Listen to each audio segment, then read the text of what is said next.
Welcome back, Dynasty lovers, to another episode of the Dynasty Interview Fantasy Football Podcast. I'm your host, Joseph Adrian, with my co-host, Scott Martin. We are back again. Running back show 3. Running back show 2, I think, was pretty good. We had the cream of the crop, Breece Hall. We had the bottom of the crop, Mr. Pacheco. I forgot his name.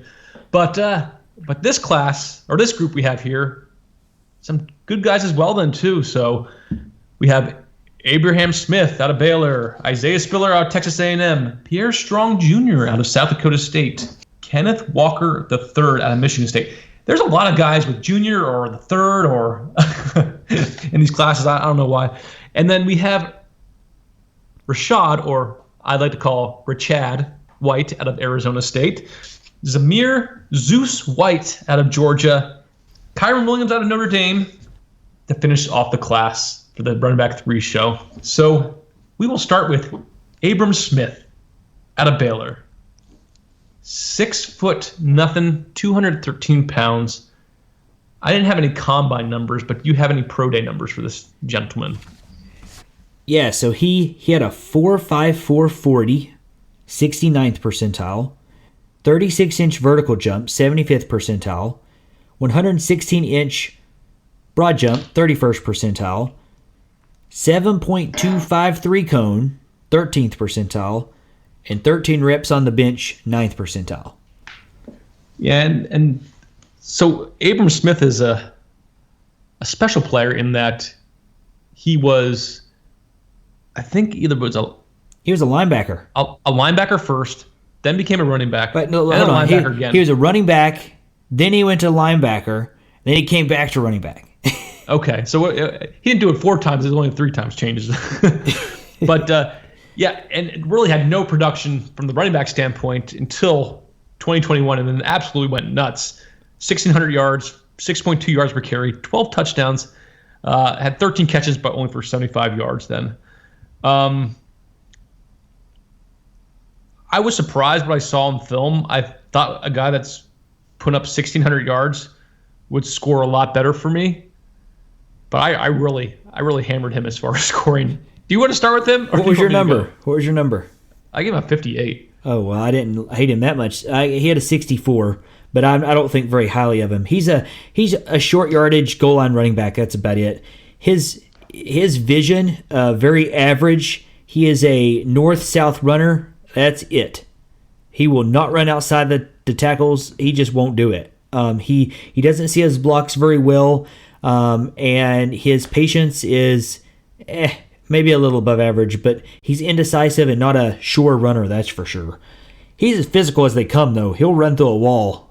He's super, super physical, and he will run you over. Really good contact balance, and if you're looking at somebody who's going to put up the analytics guys here, he had 47 missed tackles forced, but he had over 1,000 yards after contact. So that's because all of his yards were after contact, and pretty much. And we mentioned the 40-yard dash there. His top end speed is very average, maybe a little above, and that's exactly where he ran. And very average quickness. He has no elusiveness. He's just a one-cut guy, but that's it. And his receiving is very meh. 12 catches on 16 targets, 2 drops. Maybe he's serviceable, but that's about it. He holds on to the football, only 2 fumbles. And he's an okay in pass protection. He's a little above average. This is a guy that's going to be drafted in the draft, though. And the reason is he's a demon on special teams. Like, this dude will destroy as a sort of getting down the field and getting tackles. And he's going to make a roster. There's no doubt. He's just not he's a never worry about fantasy option. Yeah, I have your great production, but not an NFL fantasy talent. I think you said everything that I saw then too. And until fantasy football starts incorporating special teams tackles, I'm not interested in this guy. Nope. So I'm going to move on. to Isaiah Spiller out of Texas A&M. 6 foot nothing, 217 pounds. I think I actually looked up his pro day. They have him listed as a 4.63 40. Had a 33-inch vertical, and at the pro day, or at the combine, he had a 114-inch broad jump then. So at the combine, he had 30-inch vertical, and then he went back and he dug a little deeper and got that 33. So, but otherwise, those are all he had at the combine. But so his total measurables, 40 was 25th percentile, vertical was 33rd percentile, broad jump 21st. And then as far as production, he was very productive all 3 years at Texas A&M. Pretty much had average around 1,000 yards every season then. And then his yards per carry stayed pretty consistent, around 5.5 yards per carry. And then he had 20 to 29 catches per year for around 200 yards per year as far as receiving. And Isaiah Spiller was a guy I thought was going to be able to compete with Breece Hall for that 1-1 spot based on what I saw when I was scouting him just indirectly last year. But Breece Hall is in a totally different category than Isaiah Spiller. And his measurables, combine pro day numbers, weren't as good as I was hoping for or expecting. They're serviceable, but definitely not elite then. But what you see on the film, though, is this guy has the best hips in the class. So I have here, he could be a professional salsa dancer. And he's probably the most elusive back at the line of scrimmage of this class. No. He's not. Yeah. Dude, yeah. I'd like to know what tape you're watching. Every single game. Yeah, no, he's not. He is the most elusive guy at the line then. He dances a little bit too much. He dances too much in the open field when I think he should lower his shoulder and finish his runs. But behind the line, he's able to create, and I think he's the best in the class from that standpoint. He has one elite move, an excellent jump cut. That's it. Yeah, I think he has he's a one cut. He has a jump cut, and he's, like I said, he's very good at the line then, and I think his vision is very good. He has good patience then. He has great contact balance then. Like I said, the film speed, there's plays where he takes it to the house, but it's not like you're seeing those on a consistent basis that you see with some of these other guys, such as the Breece Hall then. Good ball security. I think he has lateral quickness. I don't think he has that elite north to south quickness or acceleration I'm looking for. And like I said, as far as power, physicality, I wish he would finish his runs. Like I said, he dances too much in that second level. And he's almost treating it like he's at the line of scrimmage and trying to create more that way. I think he should just lower his shoulder and get those extra yardage then, because a lot of guys can come up from behind and catch up to him when he does that. And then I think pass protection wise, he's sort of that yin yang. But as far as a pass receiver, he's very natural in that regard, and he offers that 3-down potential that you see at the next level that we're always looking for these running backs. I think, like I say, he's not that elite athlete, but I see him almost in that mold of David Montgomery, where he's fairly elusive then. He can break those arm tackles, offer that receiving game, but he's never going to be a top 6 fantasy running back on the season. He's probably going to be at that back end RB1 to early RB2 then. So like I said, he's not elite, but I think he's solid. And I give him a 77, which is tied for second in this class with another guy we're going to be talking about in this group here.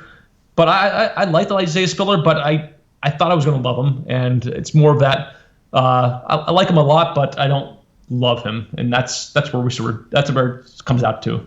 This will be the prospect we differ the most on. I'm kind of shocked. I mean, some of the stuff you say I understand, but I don't understand your grades. He was a 69 for me. There's people out there who think he's the best running back in this class. There's people out there that are saying that, and they're stupid. That's dumb. He's definitely not. He is. So here's what I think, and a lot of our stuff overlaps. But he is a 3-down running back. He's just not a good one. So you mentioned the patience, the vision. His vision is plus. He sees cutbacks routinely. It's his best asset, no doubt. And when you mix that with an elite jump cut, you get a really nice prospect sort of, as getting through the line. His patience is Lev Bell-esque. So it's very, very good. Sometimes he's inconsistent and he's not decisive enough and just stands back there and dances behind the line. But stopping behind the line in the NFL won't work. You're going to get killed. So he's got to be more decisive. He runs with above average physicality, and he's a tough runner. And he had 56 missed tackles for us, so pretty good and overall good contact balance. So all of these things I think are good, and that's what you said. But top-end film speed, linebackers ran him down no problem. And I don't think he's 4.63 slow, but he's not much faster. He's slower than Haskins, or at least the same speed. So very not good there, and he's not explosive. I don't know where you see this explosiveness. He does not have that speed to get when he gets into the second level. He does not have that make you miss stuff other than that one sort of jump cut as he gets through the line, and he can sort of do like start and stop's okay, but he's not going to make anybody miss. He's just a dancer. Yeah, like I said, I think he has lateral quickness, but I don't think he has that north to south quickness, that explosiveness that you see with some of these running backs. Yeah, he has great hands, no drops in 2021, 25 catches, and he's plus there. He can catch the ball away from his body. He's a plus route runner out of the backfield, so very good. Ball security is really good. Only one fumble in 2021. And in pass protection, he definitely needs some work. But this is a guy who does everything pretty good. It doesn't have the speed or the sort of elusiveness and all that stuff. And at the next level, he's not gonna be anything special. He would have to be in the perfect 3-down role for him to ever have RB1 status. So I don't see that. He reminds me so much of, which Michael Carter was more elusive, but sort of that same vibe, that this is a guy that is getting hype. He's going to be drafted high, but I don't want him on any of my teams. So that's how I thought about Michael Carter last year, and that's how I feel about Isaiah Spiller. So he got a 69 for me. Yeah, like I said, I think he's David Montgomery, not this elite athlete, but he's extremely solid then. And if he gets a good landing spot, it could be have some good fantasy production. Not elite, but good, solid fantasy production. And like I said, it's going to depend on his landing spot. If he gets stuck or somewhere in a bad spot behind a more productive running back, say like at the Alexander Madison with Dalvin Cook, then he's definitely, that's draft capital's going to take a huge hit. Yep. But I like what I see here, and I see that 3-down back, and he offers that potential. And like I said, you're not hitting a home run with him. You're hitting 77's a big score. Yeah, but I see him more as a solid 77 as opposed to upside 77. And I say, like, you're hitting a double, you're not hitting a home run. Breece Hall, you're hitting a home run. Isaiah Spiller, you're looking get that double, get in scoring position. For you baseball fanatics out there, I'll tolerate it. But next on the list, Pierre Strong Jr., South Dakota State, 5'11", 207, 4.37. That's home run speed. 36-inch vertical, 124-inch broad jump. All those have to be 90th percentile or above, right? Well, 97th percentile 40, 84th percentile broad jump. He did have a pro day and improved his vertical up to 38 inches, which is 88th percentile. So, yeah, he did pretty well. And he was actually very productive in all 3 years. Redshirted his freshman year, took off 2020 for COVID. So he is a fifth year senior.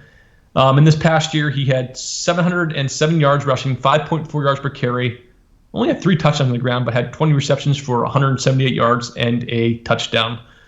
I think I mentioned this before in our previous episode.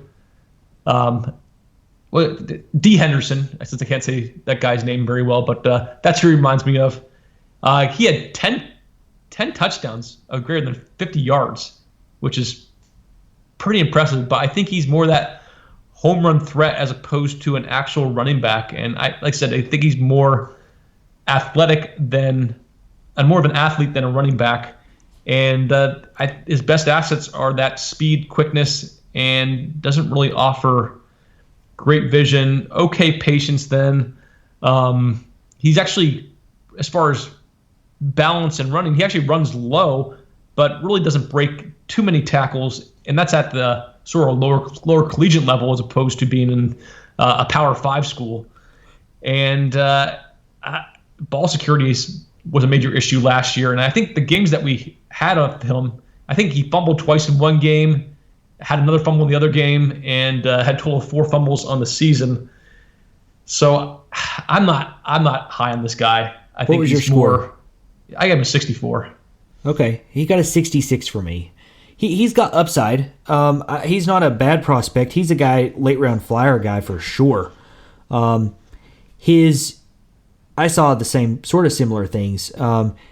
The vision, he just doesn't feel the outside run lanes, and he comes to a stop at times. So he looks great if you get him north-south in sort of open space. He looks awesome. But when he has to sit back there and run between the tackles and all that stuff, he looks pretty rough. Very indecisive, doesn't use blocks well. So his grades weren't very good there for me. He's a physical finisher most plays. So he gets his pads down pretty well. And he had 49 missed tackles forced. He breaks almost all arm tackles, and he has plus contact balance. He's not a bruiser, but he's gonna break an above average amount. And his top end film speed, obviously plus. I mean, he's 97th percentile, so that's elite. And that shows up on tape too. And his burst in sort of straight line speed is really, really good. Like when he gets into that sort of second level, he hits that, speed burst and is gone. But how are you that fast, but you have no lateral quickness? Like he's literally below average lateral quickness. He's slow. When he goes to make a cut, he has to chop his feet. He has no natural cutting ability, and he has very poor lateral quickness. I don't think I've ever given someone a 10 for top end film speed and then given them a 4 for their elusiveness and their quickness. That's such a odd dynamic. Yeah, he is not elusive at the line at all. His elusiveness comes in at second level and in the open field. That's the only place he's elusive. But at the line, he's not getting by people. Yeah, he's a little above average as a receiver. 22 catches on 34 targets, 4 drops. And he shows just average hands. He can run some routes. So he's not a liability, but nothing special. Ball security, just a little above average. Only 4 fumbles, but he puts it on the ground a lot, and he just does it. They just don't lose it. So he's sloppy. He's somebody that the ball is going to get punched out on a lot. And he is, to be this big of a guy and as physical as he is literally the worst pass protector maybe in the class. He has terrible technique. He's an absolute liability. His grades on Pro Football Focus I thought were too high at 29. He's terrible. But this dude can throw the football. If you run a gadget play, this dude has 2 touchdown passes. Oh yeah, he can throw it. But he's a guy that I'll take a flyer on if he gets a good spot. But there's a lot of things there I don't like. Yeah, so unless he's playing quarterback, and to be honest, his throws weren't very good either. The guys were just wide open. And he just lobbed it into them. So next up, Kenneth Walker III out of Michigan State. He came from via Wake Forest then. And his first 2 years at Wake Forest, he was the 579 guy as far as rushing. And they didn't use him much, but then they went to Michigan State for this past year in 2021 and had 1,636 yards, 6.2 yards per carry, 18 touchdowns, and 13 receptions for 79 yards. So he's a 5'9 running back, 211 pounds, and he ran a 4.38 40, a 34-inch vertical, and a 122-inch broad jump. 95th percentile 40, 49th percentile vertical, 76th percentile broad jump. Yeah, so elite athlete there. And his first run at Michigan State was against Northwestern. And I think he took it, 75 yards to the house? Yep. Wherever he started at. And just so he sort of set the tone for the season. Right, and never slowed down. And literally he destroyed Northwestern in that game. It was like everyone's like, who is this guy? And he is a running back with excellent vision. He has very good patience. His elusiveness, he can actually get skinny pretty easily, quick cuts, very, very quick feet. And he will lower his shoulder. He has that NFL leg drive, so he's a finisher, unlike Isaiah Spiller, which we talked about before. And then top-end speed is excellent. And great ball security. And his physicality, he'll run people over, as I said then. And then his receiving wasn't asked to use much there, but he had one catch against Michigan, which is a one-handed catch.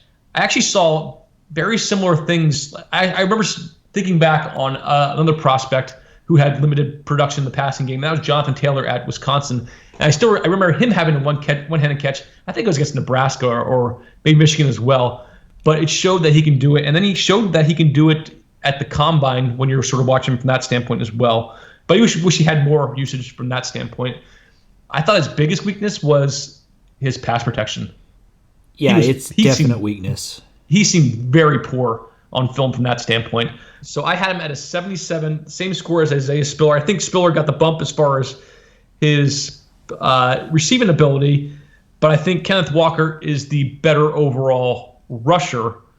And it's going to depend on landing spot, but right now I'm probably wanting, just based on what I saw in the film here, I'm probably wanting Kenneth Walker more than I want Isaiah Spiller at this point, just because the main thing they're going to be asked to do is rush the ball, and Kenneth Walker is the better one at that.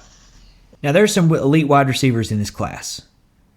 And don't get me wrong, it's going to be hard if one of those gets that sort of Jamar Chase perfect landing spot, because Kansas City and Green Bay, if they get one of these top prospects, it's going to be hard not to take them number 2. But Kenneth Walker should not fall any farther than the top 3, maybe 4, depending on if both of those teams get stud wide receivers. Isaiah Spiller isn't even in the same sentence or discussion as Kenneth Walker.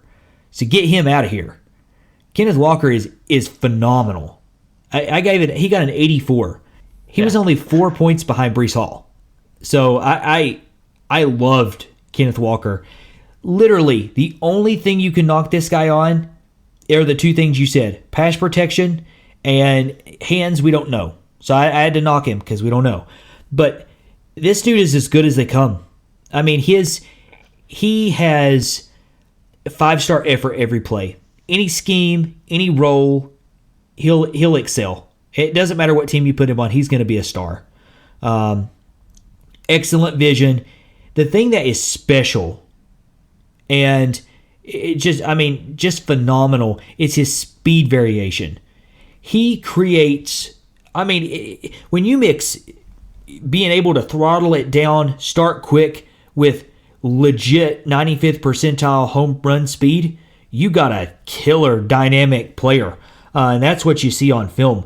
He's super decisive. His patience is above average. He uses his blocks very, very, very well. And so he's got all the makeups. He can run between the tackles very well.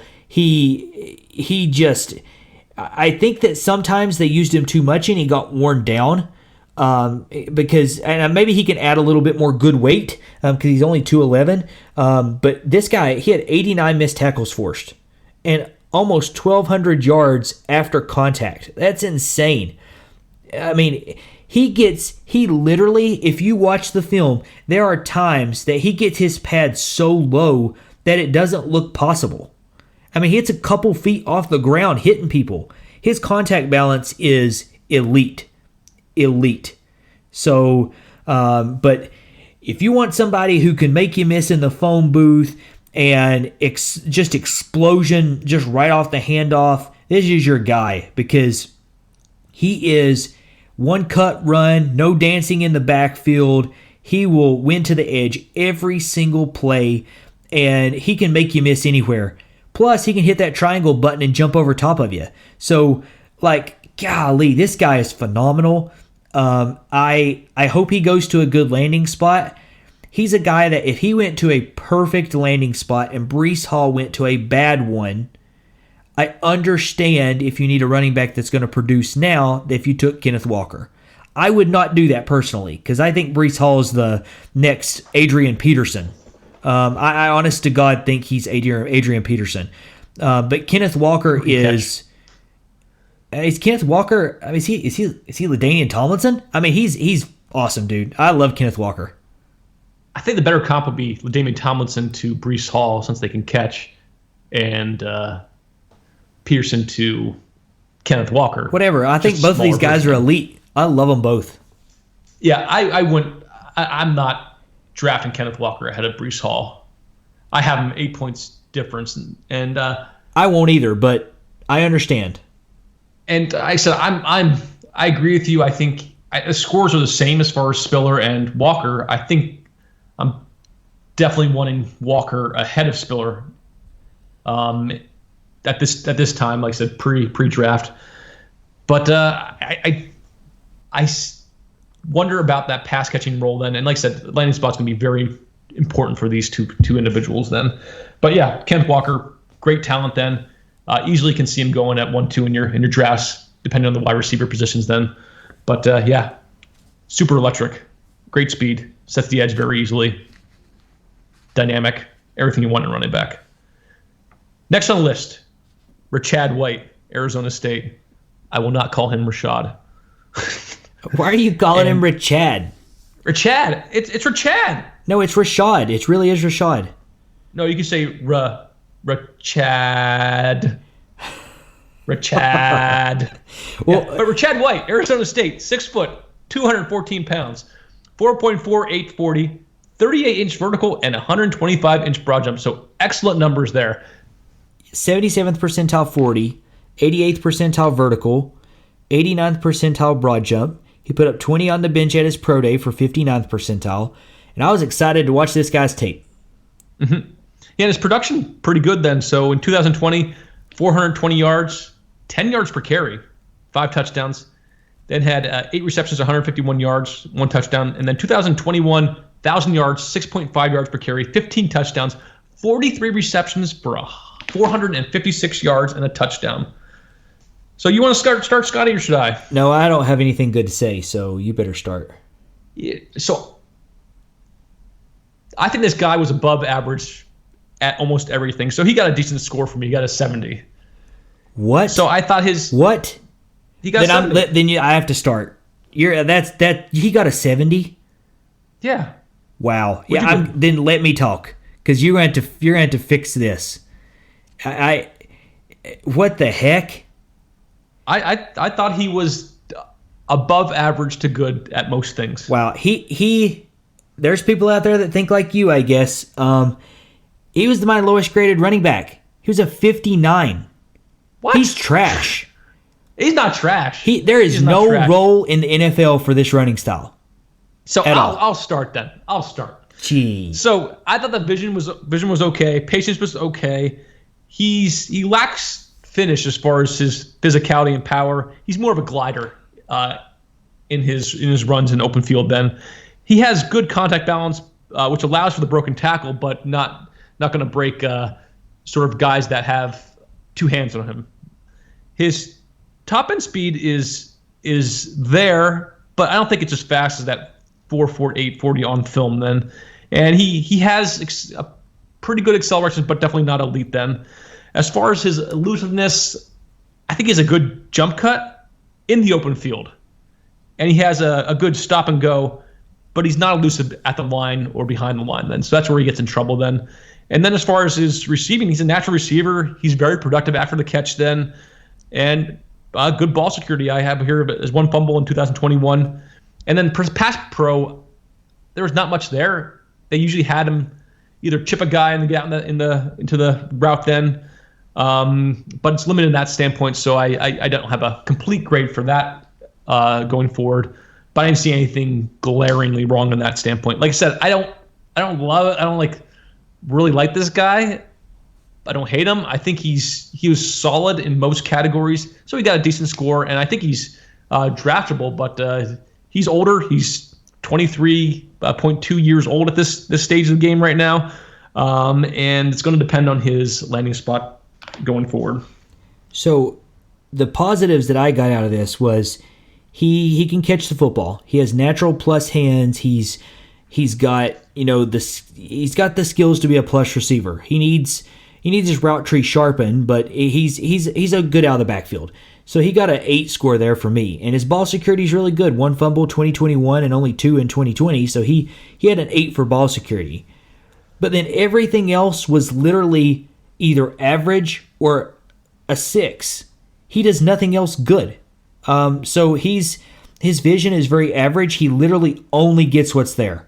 He has no decisiveness. He doesn't set up blocks. He is not a creative runner. He is just, there's nothing special about him in any way.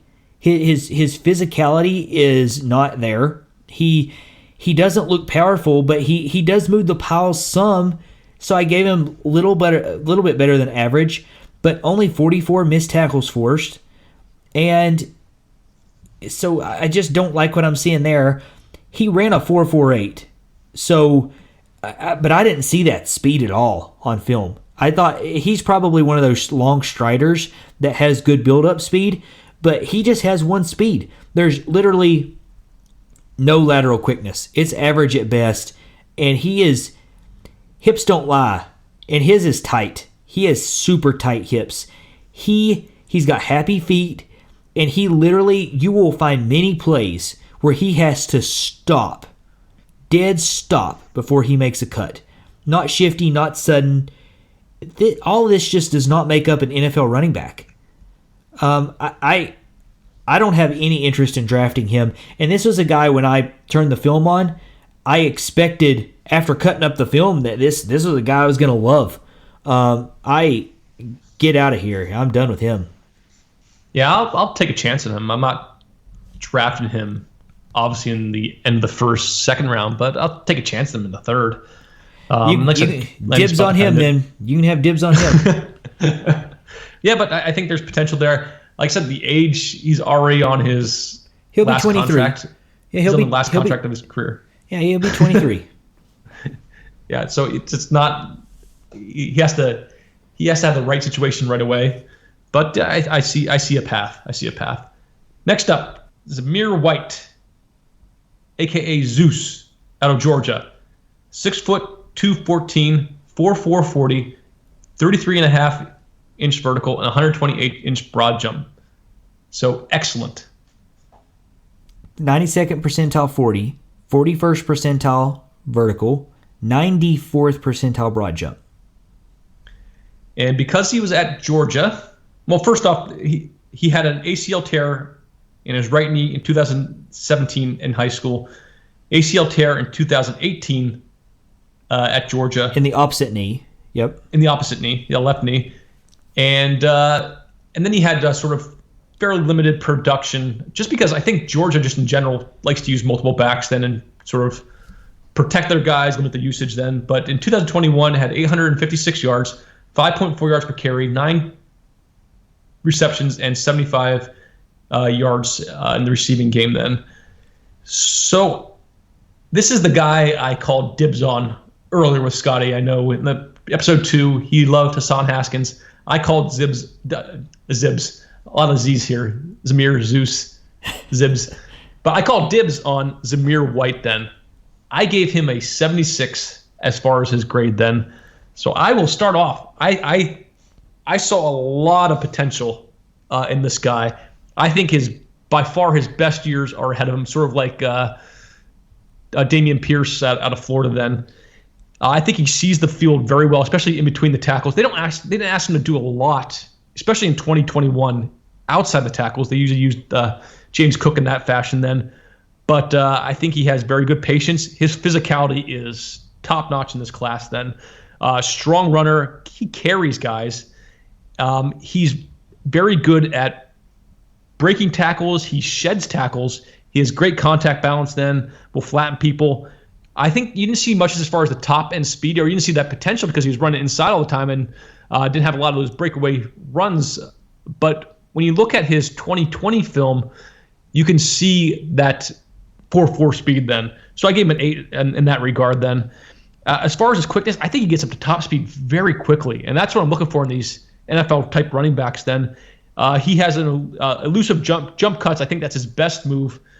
And then he has a spin move that he breaks out on occasion then too. Receiving-wise, like that was James Cook's role. Not asked to do that much then.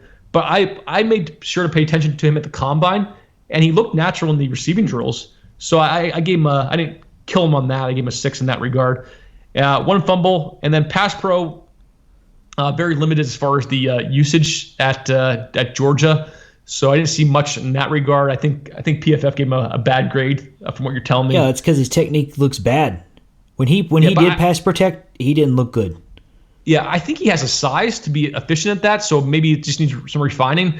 But I didn't see much of that on the film, so it's sort of an incomplete grade there. But I really like Zamir White. He's sort of my sleeper going forward here in this draft, and I think he's going to get drafted in the 3rd round. Yeah, depending on the ACL injuries and how his knees check out, but I think he has a lot of potential. He's an NFL running back. Yeah, he's a guy that popped on the film for me too. I almost did not scout him because I just thought he was not worth my time, and I'm really glad that I did. He got a 69 for me, so not bad, but not. I mean, good, but not as high as you had him graded. But I think he's no Rachaad White, right? Don't even get him on that. I'm disappointed we scouted him. But Zamir White is a great short yardage running back, and he is an absolute early down running back that has plus upside. His between the tackle running is beautiful. It is beautiful. I wish that he would run outside the tackles more because I feel like he should have more. I think he could show more. But he's a decisive downhill runner, good patience, above average at letting his blocks develop and making the correct read. And he is uber physical. He gets the last inch of every single run. And he, for the limited production that he had 37 missed tackles forced. So that's great compared to how many carries he got. And his pad level, his running with forward lean is phenomenal. You mix all that physicality with somebody who can go out and throw down 4.4, and it shows up on the tape too. I just wish you could see it a lot more because you only get a few runs of it. But he's he's a lot faster than I thought. And the other thing is his short area quickness, you mentioned this, is really, really good. It's plus. His jump cuts are plus. And he's quicker than you expect. And once he gets into that second level, he's not going to sort of dance and make you miss, but man, he's phenomenal. I did knock him for the receiving because he had 8 catches on 9 targets, no drops, and I thought he was just his hands looked okay. I don't know. Maybe there's some upside there. But ball security's excellent. If it hadn't been for pass protection and knocking him for receiving, this guy'd be probably in the second tier, right there in maybe the top of it, middle of it. He's an excellent prospect. I like him a lot. You just like him a lot more.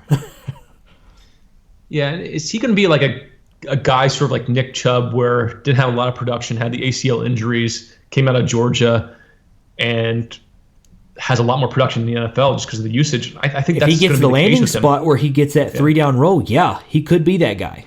He could. Yeah, so I love Zamir White. I think the NFL, I think his potential, he could be a RB1 in the NFL in the right spot. I think he has that. He has all the traits you're looking for. And like I said, if he gets any bit of that passing game, it's going to be a top 6 potential then. But like I said, it depends on those knees, depends on the landing spot. But I love him. He's a great prospect then, and he's a 5-star recruit coming out then too. So it carries that pedigree as well. Final guy on our list, probably one of the more polarizing guys since his combine. That's Kyren Williams then out of Notre Dame. Smaller dude, 5'9", 194 pounds, 4'6", 540, 32-inch vertical, and 160-inch broad jump. So 23rd percentile vertical, 31st percentile broad jump. He did run at his pro day, and he put down a 4.54, 56th percentile. So that's quite a bit faster, and a 3-cone of 6.94, 70th percentile. And then as far as his production, had 2 very productive years these past in 2020 and 2021. 1,100 yards in 2020, 1,000 yards in 2021, 4.9 yards per carry, 14 touchdowns, 42 receptions for 359 yards and 3 touchdowns. So I think you liked him the best here. So I'll let you start off with, and I'll give my final thoughts then. Yeah, I like him a lot. He got a 73 for me. I thought he had above average to plus vision. I thought he had above average patience. He is very calculated and uses his blocks super, super well. So definitely a plus there. He's not afraid to smash you either, buddy. He will finish every run. He just knows when to finesse you. So, but 58 missed tackles forced, and he makes the first guy miss like every time. I mean, he's awesome behind the line, and he's got good to plus contact balance. The knock is his speed, and he picked it up at the pro day. So his top end speed is just average. I thought he looked like that 4.54 speed on film. He doesn't have super great explosion out of his cuts. He has a really good jump cut, and he changes his speeds pretty good. He just doesn't have that like sort of extra gear when he gets in space. But that sort of short area lateral quickness, like making people miss in the open field, is phenomenal. I thought he was a make you miss waiting to happen. And that nasty stiff arm is, goodness sakes, he can flat lay that down. And he is absolutely a plush receiver. He can run routes as good as anyone in the class out of the backfield. So he had 42 catches on 45 targets and only 1 drop. So he did it the year before too with 35 catches. So he's excellent receiving back. He holds on to the football okay. In 2021, he had 3 fumbles, but in 2020, he had 5 fumbles with about the same amount of usage. So that's a knock there, but also pass protection is another big knock. He gets blown up at times and it's just nothing more than just a body in the way. So that's something that'd have to get cleaned up. But overall, I really like Kyren Williams and think he has every down running back potential. It's going to be interesting to see where he goes because I like him a lot. Yeah, I agree with a lot of things you're saying. Then I think he's elusiveness is top notch, especially in the open field. Then tends to sidestep guys, has a good spin move. He has a pretty good contact balance then too. I don't think he's an elite tackle breaker, especially if he's going to be at the NFL level. But I think he has that contact balance to sort of break those arm tackles. I think his receiving skills are probably the best attribute of him then, and I just don't see that power, that physicality that you need to be an inside the tackles runner, and I don't see him having that speed to necessarily get to the outside either. So I think his first, second down usage is going to be very limited in the NFL. I think he's going to be an excellent third down back. I don't have as much questions as far as his pass pro. He does get pushed back sometimes, but overall, I think he does a fairly solid job. I think he's fairly strong in that regard. But like I said, I think his size and his top end speed, I actually think he's more at 4.6 as opposed to that 4.5 40 then. And I only saw like one true breakaway run, and that's when a lot of the sort of the faster guys, the corners, the safeties got caught up in the wash then, and he was able to outrun a linebacker. I think it was against North Carolina, if I remember correctly, in the first game of the season. But otherwise, there wasn't much big runs or sort of breakaway runs that you would expect for a guy his size. Is there a path for him being productive in the NFL? Yes. I think he's going to be an NFL player for many years to come.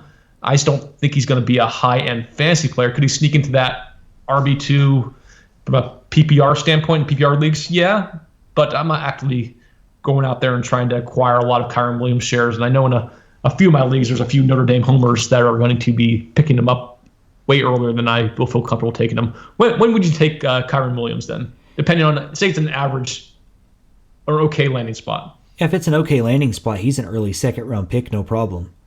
I probably. I don't know if I can't get him a first because I don't know if I could get him in the first. It'd have to be like Buffalo or somewhere like that. But even in Buffalo, I'd be afraid he'd just be a third down back. So it's got to be the perfect spot for him to get into the first round. But I don't see a possibility of him ever getting out of the second round. I don't know if he ever gets out of the first half of the second round. I think name recognition alone, he's going to get picked higher then. And like I said, the film's actually pretty good. It's just I like my running backs to be a certain size and have some of that physicality and look like a between the tackle running back. And I'm on a guy that's going to has a chance to be a 3-down back. So even guys I'm drafting later, I want them to have that ideal size, even if it's not a great landing spot, because they could have that potential to be that every down back. Then I've been burned a few times. Was it Anthony McFarland out of Maryland? He was more that speed, receiving type back that you could go with then, and he's never even gotten a chance in Pittsburgh, even though there's been opportunities with Benny Snell and James Conner getting injured before, and then they went out and drafted Najee Harris then. So I'm not saying he's Anthony McFarland, but I want my guys to have an elite chance to have that 3-down role then. Yeah, like Elijah Mitchell last year. He was a 3-down running back, taken super late, and we loved him. Like before the draft, we were talking back end first round pick, early second, sort of like this guy. We were extremely surprised that Elijah Mitchell went that late. Yeah. And Elijah Mitchell had that size, had that speed, and had that film that we're looking for. And he went in the 6th round, and we were extremely surprised, but we were shading what was the guy out of Ohio State? Trey Sermon. We were saying Trey Sermon's not the better back here. We actually liked Elijah Mitchell's film better. And like I said, Kyren Williams, I see it a very difficult path for him to be in a 3-down back. Then I think he's going to be an excellent PPR back, 3rd-down back. But as far as a 3-down back, it's going to be extremely tough from that standpoint. And I said I'm not looking for those PPR backs, even though I play in PPR leagues here. He's more than that for me. So yeah. So quick summary of these guys, putting all 3 episodes together. I think it's obvious we both have Breece Hall as our clear-cut number 1 in a tier by himself. Then I think we differ as far as tier 2. So as far as my tier 2, I have Kenneth Walker, Isaiah Spiller, and Zamir White in that. Who do you have in your second tier? Yeah, so Breece Hall's tier is all to himself. Kenneth Walker in a tier all to himself. Then my 3rd tier is Hassan, Haskins, Ty Chandler, Kyren Williams. 4th tier is Dameon, Pierce, Isaiah Spiller, Zamir White, Jerome Ford. Yeah, I think below my Zamir White, Walker, and Spiller tier, I agree. Ty Chandler definitely stood up in film. I loved Damian Price. Jerome Ford offers that 3-down potential. I like Tyler Allgeier. I think he's one of the more pure running backs of this class then. And Rachaad White would sort of round out that. Oh, I also had Tyler Badie in that class. Like, I think he runs hard enough in between the tackles that he could be that 3-down role, but it's going to be difficult for him just based on his size then. And then probably the next tier I feel pretty good about is Robinson, Haskins, and Kyren Williams. And then I have a large group of guys that are draftable, but it depends on the situation. And then I have the undraftable group below that. So what was your list? Read down your list. So Breece Hall, Kenneth Walker, Isaiah Spiller, Zamir White, Ty Chandler, Dameon Pierce, Jerome Ford, Tyler Badie, Tyler Allgeier, Rachaad White, then Rachaad White, new tier, Robinson, Haskins, Kyren Williams, new tier, Ealy, Brooks, Cook, Pierre Strong, Tyron Davis Price, Jashaun Corbin, and then it's sort of, after that's the undraftables. Yeah, I don't know how you got Rachaad White up there. That just in itself just I don't even call dibs on him because you're not drafting him. No, unless he gets a great landing spot. I wouldn't take him with a 5th round pick unless he literally. I don't even know if I'd take him with that. So no dibs necessary. Yeah, After Jerome Ford, that Brian Robinson, Ealy, Cook tier, and then that's kind of the guys I feel like sort of comfortable with. Then the ones after that: Tyler Goodson, Tyler Allgeier, Pierre Strong, Kennedy Brooks, Ty Davis Price, Jashaun Corbin, and Tyler Badie are all guys that if they had really good landing spots, I would take flyers on. But the Abram Smiths, the Greg Bells, Kevin Harris, Devontae Price, Pacheco, Rachaad White are off my board. Yeah, and I think we're fairly similar on most of the prospects. Then it just comes down to personal preference. And like I said, this is just all pre-draft here, so there's going to be a lot of guys that just get destroyed by landing spot. Rarely do we see things helping, especially in the landscape nowadays. There's not a lot of great landing spots. Things you look at Atlanta, Buffalo be a spot that you're interested in. Then Houston is another one, but it's not like ideal, just not a great offense. But all the other places have at least someone established there, and it's going to be. I think there's going to be more guys that get cannibalized than help out with this NFL draft. But we'll have to see how things go forward. Overall, I like the class. Deeper than I expected, and very top heavy, which is pretty much how it is every year. Yeah, my overall opinion, I'm not overwhelmed by the class. I think there's options out there, but I think we liked the class better last year, and then the draft happened, and it really soured overall. Yep. So I may have that still in the back of my mind, and I'm worried about the draft. But I think the only Breece Hall and Kenneth Walker are probably the safest guys as far as landing spot. Not like landing spot doesn't really change their value too much. All the other guys, it's going to be a big role. Yeah, and I can see a lot of receivers getting drafted really high and in good spots. So you might be able to sneak these good prospects in the late first, early second. You might be getting good running backs in the early second this year. We'll just have to see how it all shakes out with the draft. It's going to be fun. Yeah, but the moral of the story is never overpay for a running back.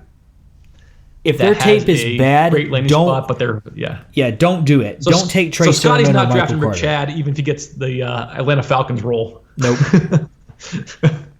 Well, I don't know now. You put some. You have to adjust. if he gets, if Rachaad gets to the not Atlanta early, Falcons, he's I'd never spend late first. I would draft in late first. I would never spend over a third for him. I don't care where he goes. But I'm saying, like, if he gets drafted by Atlanta and they draft no one else, he's getting drafted in the late first. Oh, he will. Drafts. And that's one spot that somebody else takes him. Yeah, I consider him there, but like I said, I think he's above average at most things, not great at anything. But yeah, that's the recap.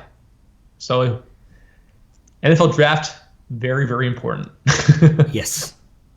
But yeah, check out the profiles. Sky's working on them. Should be up shortly then. And you can watch their film from there. You can see their stats. You can see their combine numbers, see the pro day numbers, see the percentiles. Has everything. One-stop shopping. Yeah, Excellent. and check out our YouTube channel. Make sure to subscribe. Watch this game film. We're putting up our episodes on there, and a lot of definitely growing with the podcast. Check out the website and hit us up on Twitter if you have any questions or anything. But we love this stuff and love to keep bringing it to you for free. But that's all we got for you today. So this is Joseph Adrian signing off. And this is Scott Martin, and you just listened to the Dynasty Interview Fantasy Football Podcast.